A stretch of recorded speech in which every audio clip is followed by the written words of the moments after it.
زۆر جار پاش تاقیکردنەوەی سیستەمێکی نوێی پەروەردەیی کە هەست دەکەین پرۆسەی پەروەردەی وڵات دەکەوێتە قەیرانەوە، یەکەم کاردانەوەمان چییە؟ لە مامەڵە و قسە و باسەکانمانەوە دیارە بە دوای ڕزگارکەرێکدا دەگەڕین.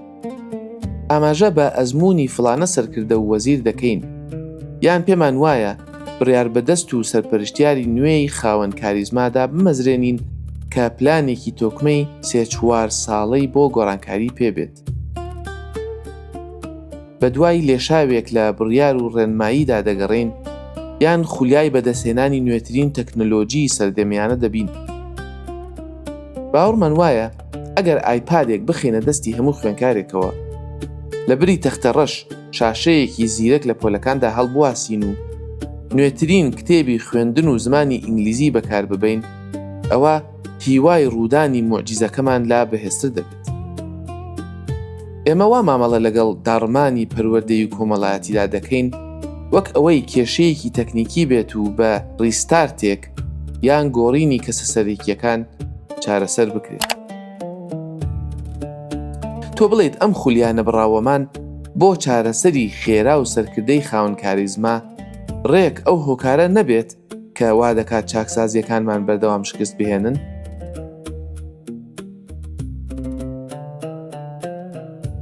ئەمڕۆ گەشتێک بە نێو فەلسەفەی پەروەردەیی بیرمەندێکدا دەکەین کە سەیری چاکسازی کۆمەڵایەتی وەک ڕووداوێکی لە ناکاو نەدەکرد، بەڵکو وەک پرۆسەیەکی خاو و لەسەر خۆ و مەبەستدار دەکرد. دەچینە نێو جیهانی پەروەردەناس و مێژونووسی ئوردنی ماجید عیرسان گەیلانیەوە.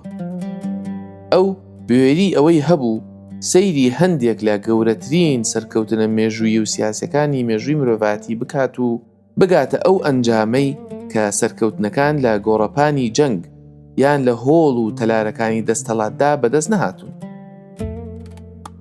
بە پێچەوانەوە گەیلانی پێی وابوو مێژوو لە ڕاستیدا لە گۆشە بێدەنگ و سادەکانی پۆلی خوێندندا دەنووسرێتەوە. با بزانین بۆچی گەیلانی باوەڕی وابوو پێش ئەوەی بتوانیت جیهان بگۆڕیت دەبێت سەرەتا نەوەیەک پێبگەێنیت.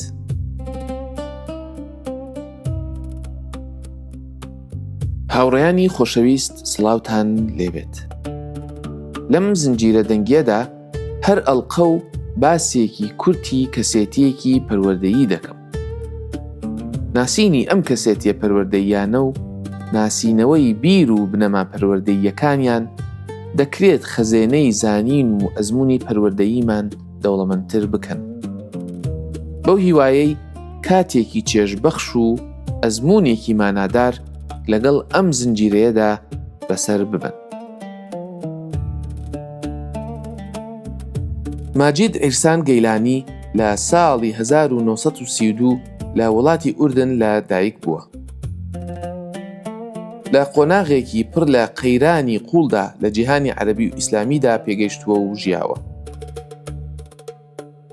کۆتایی هاتنی قۆناغی کۆلۆنیالیزمی ئەوروپی و دروستبوونی دەوڵەتە نەتەوەیە مۆدێرنەکان و زنجیرەیەک شکستی وێرانکەری سیاسی و سەربازی بە چاوی خۆی بینی کە دیارترینیان جەنگی عەرەب ئیسرائیل بوو لە ساڵی 1967دا.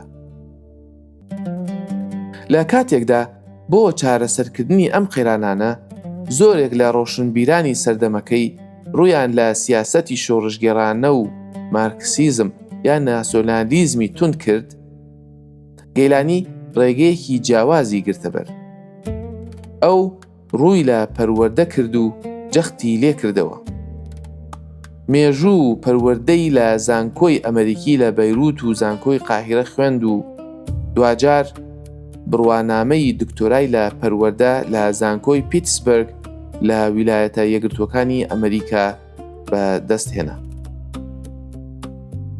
گەیلانی تێگەیشت کە جیهانی عەرەبی هەوڵ دەدات نەخۆشیەکی قوڵی ناوەکی تەنیا لە ڕێگەی چارەسەرکردنی نیشانە دەرێکیەکانەوە چارەسەر بکات. بۆیە سەرنجی خستە سەر فەلسەفەی مێژوو و پەروەردە. شاکارە گەورەکەی کە پەرتووکێکی زۆر کاریگەرە بە ناوی ئاوانەوەی سەلاحەدین دەرکەوت و ئاوایش قودس گەڕایەوە خوێندنەوەیەکی ڕەخنەیی مێژوویی بۆ جەنگەکانی خاچپەرستی بە شێوەیەکی جیاواز پێشکەش کرد.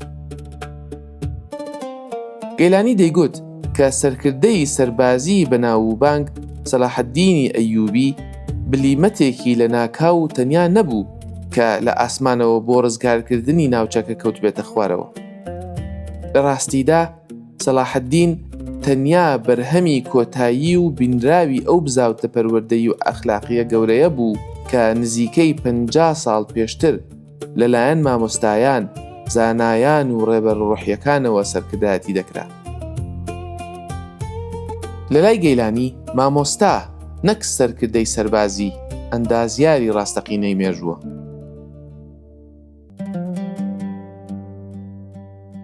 فەلسەفەی پەروەردەیی گەیلانی تێکەڵەیەکە لە شیکردنەوەی مێژوویی، ئاینناسی ئیسلامی و تیۆری پەروەردەیی مۆدێرن. ئەو چوارچێوەکەی لەسەر 3 هەڵوێستی سەرەکی دامەزران. 1. پەروەردە پێش ڕزگاری دەکەوێت. تێزی سەرەکی گەیلانی ئەوەیە کە بۆ بەدەستهێنانی گۆڕانکاری کۆمەڵایەتی ناتوانیت باز بەسەر پۆلی خوێندندا بدەیت. ئەو دژی گرەی پاڵەوان بوو. ئەو باوەڕەی گوایە تەنیا سەرکردەیەکی خاوەن کاریزما دەتوانێت کۆمەڵگەیەکی تێکشکا و چاک بکاتەوە. لەبەری ئەوە گەیلانی پێشنیازی تێزێکی کرد کە دەکرێت ناوی لێ بنرێت یاسای بەخێوکردنی نەوەکان. لە ڕوانگەی گەیلانیەوە پێش ئەوەی سەلاحەددین بتوانێت سەرکەوتنی سیاسی و سەربازی بە دەست بهێنێت، مەدرسە و زاویە و بازنە پەروەردەیی و ڕۆحیەکانی کەسانی وەک ئیمامی غەزالی و عەبدولقادری گەیلانی لە کاری خۆیاندا بوون. ئەم مامۆستایانە دەیانزانی کۆمەڵگەی سەردەمەکەیان بە دەست گەندەڵی و تایەفەگەری و تەمبەڵی فکریەوە دەناڵێنێت. ئەوان لە گۆڕەپانە سیاسیە ژەهراوەکە کشانەوە و تەواوی سەرنجیان خستە سەر پێگەیاندنی نەوەیەکی نوێی خوێنکاران کە خاوەنی دڵی ساغلەم و عەقڵی تیژ بن. ماجید گەیلانی باوەڕی وابوو بژانەوەی ڕاستەقینەی شارستانیەتی لایەنی کەم نەوەیەکی پێویستە بۆ هەڵهێنان و پێگەیشتن. پۆلی خوێندن کێڵگەی داهاتووە. ئەوەی ئەمڕۆ لەوێدا دەیچێنیت واقعی سیاسی سبەینێ دادەڕێژێت. 2. ساڕێژکردنی کەسێتی دابەشبووی پەروەردە.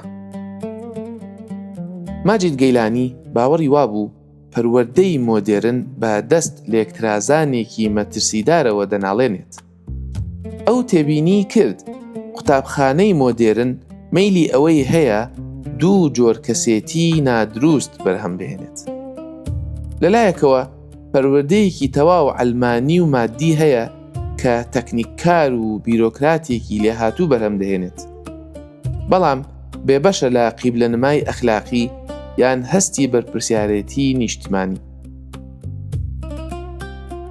لایەکی ترەوە پەروەردەیەکی دابڕا و تەواو ئاینی یا تیۆری هەیە کە کەسانێک بەرهەم دەهێنێت لە ڕووی ڕۆحیەوە دیندارن، بەڵام لە مامەڵەکردن لەگەڵ واقعەکرداریەکان و ئابووری و زانستەکانی جیهانی مۆدێرندا تەواو بێتوانن.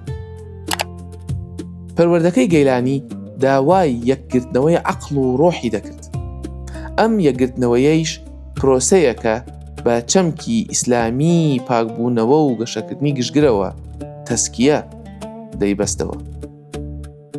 بەرنامەی پەروەردەیی کاریگەر دەبێت خەرەندی نێوان تاقیگە و بەرماڵی نوێژ پڕ بکاتەوە.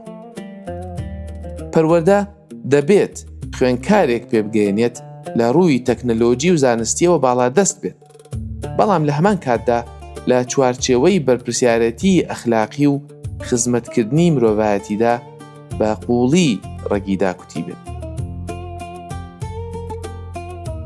3. بیرۆکەکان لە سەرووی شتەکانەوەن. بە سروشوەرگرتن لە فەیلسوفی جەزائیری مالیک بین نەبیەوە، دکتۆر ماجید گەیلانی پێی وابوو کۆمەڵگەکان و سیستەمە پەروەردەییەکانیان لە یەکێک لەم 3 قۆناغەدا کار دەکەن. گەڕان لە دەوری شتەکان، گەڕان لە دەوری کەسەکان یان گەڕان لە دەوری بیرۆکەکان. بە بڕوای گەیلانی سیستەمێکی پەروەردەیی داڕما و خولیای شتەکانە، وەک دروستکردنی قوتابخانەی ڕازاوەتر، کڕینی نوێترین شاشەی زیرەک، هەڵڕشتنی پارەی زۆر، یان خولیای کەسەکانە، وەک بریقەدارکردنی سەرکردە و بەڕێوەبەرێکی پەروەردەیی دیارکراو، مامۆستایەکی بەناوبانگ یان سیاسەتمەدارێک. بەڵام سیستەمێکی پەروەردەیی دروست و بژاوە لە دەوری بیرۆکەکان دەگەڕێت.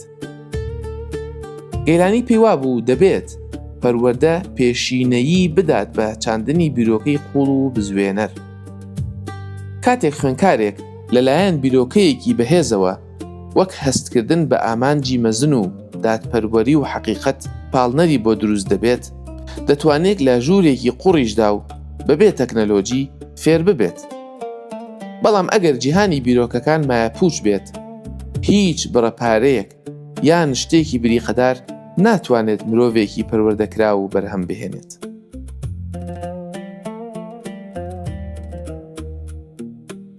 چۆن فەلسەفە و ڕوانگەی پەروەردەناس و مێژووناسێکی ئوردنی لەگەڵ ئەو پەروەردەکارانەدا کە ئەمڕۆ لە ژینگەیەکی پڕ لە تاقیکردنەوەی سەخت و سەردەمی پێکەوە گرێدراوی سەدەی 21دا کار دەکەن قسە دەکات؟ ڕاستیەکەی دیدگەکانی ماجید گەیلانی ڕخنەیەکی هۆشیارکەرەوەیە بۆ خولیا پەروەردەییە مۆدێرنەکانمان. بەڕێوەبەرێتی و وەزارەتەکانی پەروەردەی مۆدێرن گیرۆدەی پلاندانانی کوردخایەنن. ئەم دەستگایانە دەیانەوێت نمرەی تاقیکردنەوەکان تا وەرزی داهاتوو باشتر ببن، بەرنامە و کتێبەکانی خوێندن هەر چەند ساڵ جارێک نوێ بکرێنەوە، یاسا و ڕێنماییەکان لەگەڵ گۆڕینی وەزیر و کارگەڕە سیاسیەکاندا بگۆڕن. دکتۆر ماجید گەیلانی تەحەدامان دەکات باوەش بۆ ئارامگری نەوەکان بکەینەوە، لێ بگەڕێن گۆڕانکاری نەوەکان هەناسەی سروشتی خۆی بدات. ئەو داڕێژەرانی سیاسەتی ئەمڕۆ بە ئاگا دەهێنێتەوە کە چاکسازی پەروەردەیی ڕاستەقینە پرۆژەیەکی 20-30 ساڵەیە، نەک یەک خولی هەڵبژاردن.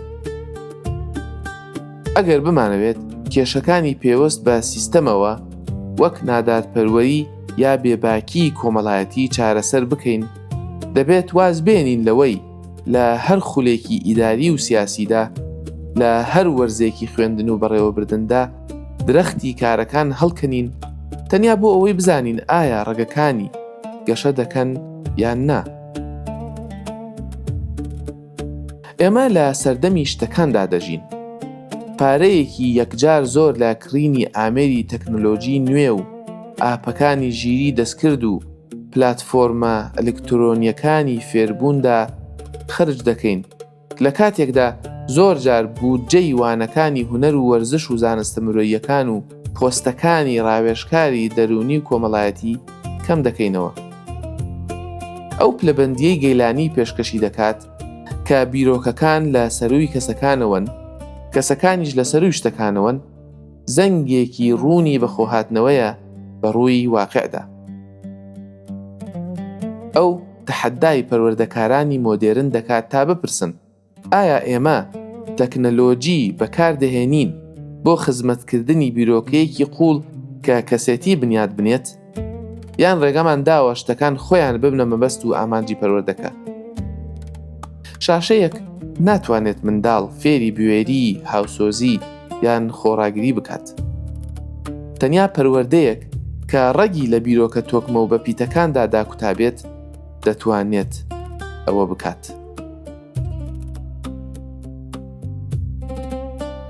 لە جیهانێکدا کە شکۆمەندی بە تیکتۆکچی و ئینفلوەنسەرەکان، ملیاردێرەکانی تەکنۆلۆژی، پێشکەشکارانی تەلەڤیزیۆن و سیاسەتوانان دەدات، زۆر جار پیشەی مامۆستایەتی بە کەم سیر دەکرێت و ورد و درشتی کار و چالاکیەکانی کۆنتڕۆڵ کراون.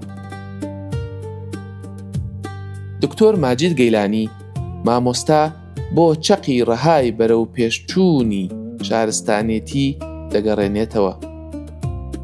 ئەو بە مامۆستای ئەم سەردەمە دەڵێت: تۆ تەنیا ئاسانکارێکی خۆ ئامادەکردن بۆ تاقیکردنەوەکان یان چاودێرێکی منداڵان نیت. تۆ نەخشێنەری ژیانی داهاتوویت.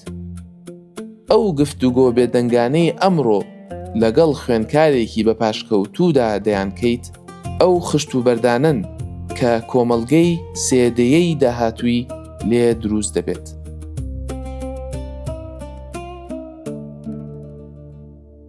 دکتۆر ماجید ئیرسان گەیلانی لە ساڵی 2015 کۆچی دوایی کرد.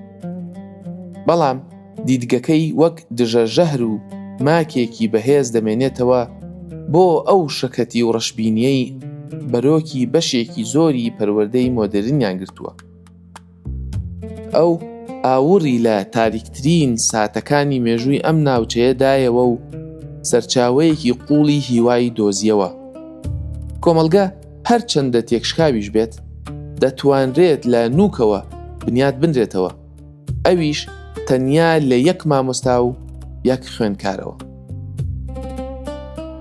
دکتۆر گەیلانی بیرمان دەخاتەوە کە ژاوەژاوی سیاسەت و بریقوباقی تەکنەلۆجی تەنیا مایەی سەرگەرمین. کاری ڕاستەقینەی مانەوەی مرۆڤ لەو وەرچەرخان و تۆکمەکردن و گواستنەوە بێدەنگ و بەردەوامەی بەهاکان و زانستدایە لە نەوەیەکەوە بۆ نەوەیەکی تر. کە وایە بۆ هەر پەروەردەکارێک، دایک و باوکێک و سەرکردەیەکی پەروەردەیی کە ئەمڕۆ گوێی لەم باسەیە، ئەم پرسیارەتان بۆ جێدەهێڵم. ئایا تۆ خەریکی بەڕێوەبردننی قەیرانێکیت یان خەریکی بەخێوکردن و پێگەیاندنی نەوەیەکیت؟ جیهانی ئێمە پێویستی بە چارەسەرێکی تری خێرا یان ئامێرێکی تری بریقەدار نییە، بەڵکو پێویستی بەو پەروەردەکارانەیە هێندە ئارامگرن خەریکی چاندنی تۆوی ئەو درەختانن کە ڕەنگە خۆیان هەرگیز لە ژێر سێبەرەکەیاندا دانەنیشن. مێژوو لە ناو پۆلەکەتدا چاوەڕێیە. تۆ خەریکیت چیان فێر دەکەیت؟ سوپاس بۆ ئەوەی تا کۆتایی لەگەڵم بوون.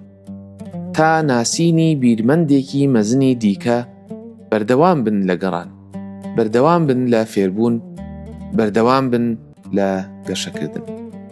بە خودای میهرەبانتان دەسپێرم.